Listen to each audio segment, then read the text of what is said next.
Arnaud, Bonjour Damien. merci de descendre de ta campagne. Ouais, j'habite en ville maintenant. Ouais, mais quand Mais même. c'est la campagne quand même, c'est la ville et la Villain, quoi. campagne. Ouais.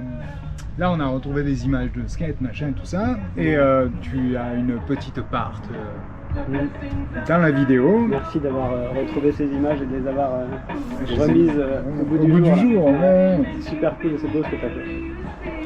À quel âge as-tu commencé le skate, jeune homme? J'ai commencé le skate en 1986 à l'âge de presque 12 ans. C'est ça. Quel âge as-tu aujourd'hui? Ouais, quel âge j'ai? J'ai 50 ans. Alors, est-ce que tu skates encore? Je skate encore, trop rarement, mais je skate encore épisodiquement. 2-3 fois par an, 20 minutes, une demi-heure.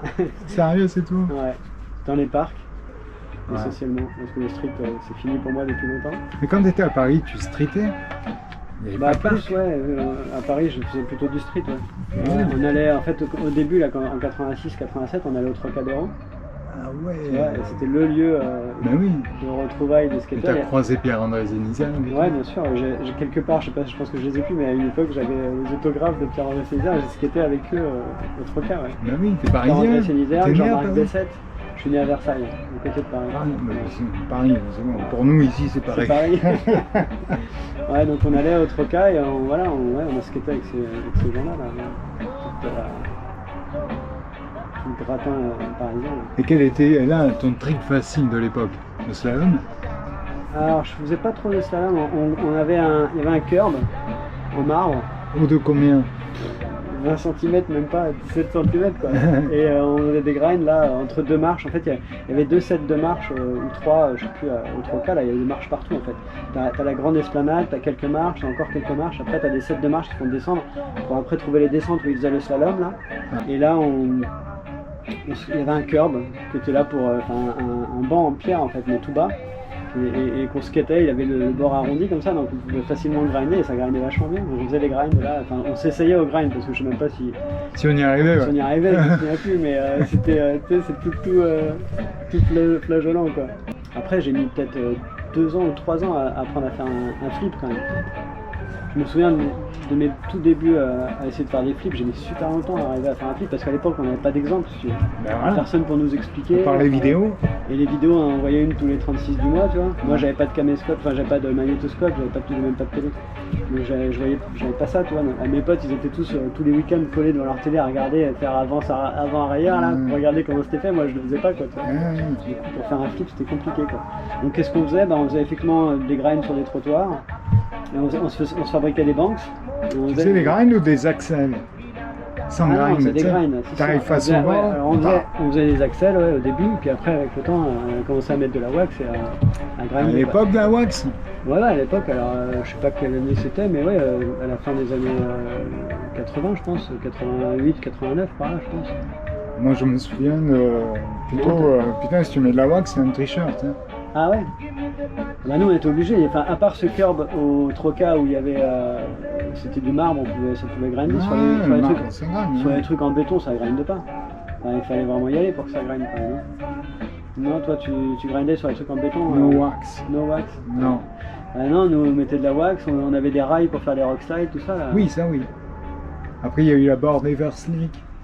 Ah oui, avec le truc collé dessus là. Ouais, collé. C'est Mais vrai. ça glissait. Mais je crois que j'en ai jamais eu des boards comme ça, moi. Je crois pas. J'en ai vu, mais j'en ai pas eu moi. Ah non, mais je sais pas combien j'ai eu de boards dans ma vie, mais j'en ai pas eu tant que ça. Hein. Je te dis, j'en ai, tu vois, la première board en 87, 88 par là, peut-être, parce que la toute première board, en fait, c'est même pas moi qui l'ai acheté, c'est un pote qui me l'a donné, une Gator, Vision Streetwear, là, Vision Gator, là, que lui, il avait acheté, je crois. Tout de suite après avoir acheté cette board, il est allé aux États-Unis, il s'en est ramené une Psychostick. Ouais. Donc il m'a donné cette board qu'il n'utilisait pas et j'ai skaté avec cette board au départ. La Psychostick, c'est celle qui a les yeux. Les yeux et la tête voilà, toute colorée là. Elle était belle cette board aussi. Le 14 aussi, elle était belle. Et il m'a donné cette board, j'ai skaté avec quelques semaines ou quelques mois peut-être. Puis après je me suis acheté ma première board, une Alva, Tony Alva là, avec les énormes tailles et le tout petit nose. Et donc la board d'occasion, avec des trucks Gullwing à l'époque. Tu te souviens de ces trucks comme ça là? Je sais plus ce que j'avais comme roue, mais bon, voilà, des roues. En tout Ouais, c'est sûr. Peut-être que je les ai encore ces roues, parce que je sais que j'ai quelque part j'ai des vieilles roues, mais je sais pas. J'ai une toute petite roue qui me reste ici. Capote à roulement. Voilà, j'ai eu cette board Alva. Après, je sais plus ce que j'ai eu comme board, mais j'en ai pas eu tant que ça. Parce que je te dis, j'en ai pas pété beaucoup. Et j'en ai pas eu énormément en fait. Je sais pas, peut-être j'en ai eu une dizaine de boards dans ma vie, un truc comme ça. Ah ouais, vraiment pas beaucoup. Je les usais jusqu'à la couenne quoi. Ah, quoi que j'ai dû en jeter quand même quelques-unes. Faudrait que j'essaie de me souvenir les boards que j'ai eu. Ouais. Là dans mon camion, Pas j'ai évident. deux traumas en fait. Je crois que c'est ça, ouais, 2 traumas. Une. Récente ou vieille?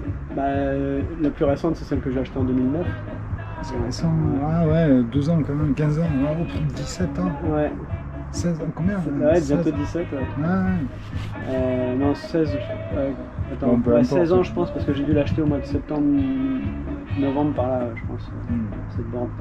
Et l'autre, je sais plus ce que c'est. Je crois que c'est une trauma, mais je sais plus laquelle. C'est une board qui appartenait à Flipouille que j'ai acheté d'occasion à l'époque.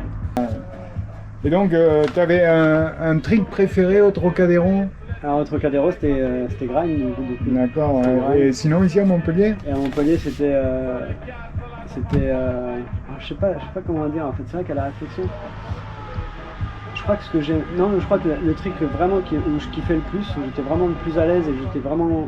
Ça me faisait plaisir, c'était le holly dans le snack, en passant, tu sais, de la petite partie à la partie profonde là. Au bol? Non, Ah non, non, dans le snack. Dans le snack, tu sais, il y Ouais. avait une espèce de courbe comme ça, Ouais, où ça devenait plus profond, là je faisais le holly là, et c'est là que j'ai pris vraiment le plus de plaisir à faire la figure où j'ai pris le plus de plaisir. Ouais, t'es goofy en plus, ouais, c'est parfait. T'es là, tu vois, je tapais un holly en partant de la partie profonde à la partie plus petite. Moins basse, Ouais. plus basse, ouais. Voilà, Moins c'est ça. profonde. Parce que je profitais de la vitesse que j'avais pris au fond pour faire un holly comme ça dans la partie arrondie. Bon, bref, c'est Holly Front, quoi. Holly front dans le snack. Mais tu t'es bien régalé avec Rémi à faire des poursuites, l'un qui passe dessous, l'autre dessus. Les doublettes avec Rémi, c'était de la balle. Ouais. Ouais. Et tu sais que les premières doublettes, c'est avec Ben Egg, Benjamin Egg. Ouais. C'est avec ouais. lui que j'ai fait les premières doublettes et après j'ai trompé avec Rémi. Ah, tu as trompé. Bon, t'avais un spot ici à Montpellier où t'allais skater souvent? Le snack. Le snack, voilà, Gramont, quoi. Gramont, le snack, je crois que j'y ai passé mes soirées quasiment tous les jours entre 97 et 99. Le premier avec qui j'ai échangé vraiment au skatepark, c'est avec Rémi Granger et Rémi Chevron, en fait, les deux. Tu sais, d'ailleurs, c'est vrai que j'aurais pu. Les deux là, ils étaient toujours ensemble, les deux.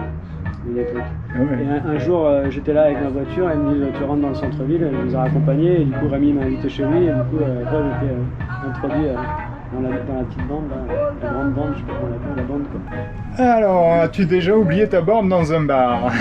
Je crois pas, je crois que si je l'ai oublié, je pense que je suis allé la récupérer, j'y tenais tellement à ma bande que j'ai fait attention.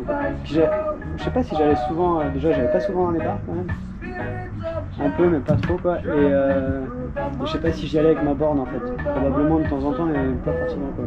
Du coup non, j'ai jamais, en tout cas j'ai jamais perdu de borne dans un bar. Toujours si je l'ai oublié je vais la rechercher. C'est fou ça, parce qu'il y en a beaucoup qui perdent leur borne dans les bars. Ah ouais, ça paraît logique quoi, mais pas moi. Et toi non? Bon. Ah, tu fais attention à tes affaires. Voilà, je suis radin. Alors, tu skatais plutôt straight edge ou Baker bootleg? Ah, je pense que j'étais plutôt better bootleg. Ouais. Ah ben, pour nous côtoyer, c'est sûr. Voilà, ouais. Encore que vous côtoyez quand même la bande des straight edge aussi de temps en temps. Et toute la bande de Luc quoi. Ils étaient tous un peu straight edge, non? Je sais pas. Non, j'ai pas l'impression. Moi, Luc, il est straight edge. Voilà. Popo, il était pas un peu straight edge aussi, non? Ah non, remarque, non, il buvait des bières aussi. Ouais. Ouais. Oui, c'est vrai, c'était lui. Bon, après, avec plus de limites que nous, quand on était bien chaud. Ouais, parce que, enfin, je sais pas pour vous, mais moi, après on a été emmenés dans la vie de famille, des couples, des familles et tout ça, et après on a été broyés par le temps, quoi. J'ai l'impression d'être passé dans une moulinette, là, et sortir la tête là-dedans avec les cheveux ébouriffés et aussi ébouriffés à l'intérieur qu'à l'extérieur. C'est complètement le bordel là-dedans, quoi. Maintenant, ça commence à aller mieux, mais j'ai quand même l'impression d'avoir passé 30 ans, là, dans une machine à essorer, quoi, tu sais. Ouais. Je sais pas si ça va pas être maintenant les meilleures années de ma vie maintenant en fait. En tout tout cas, j'y travaille. Allez, salut.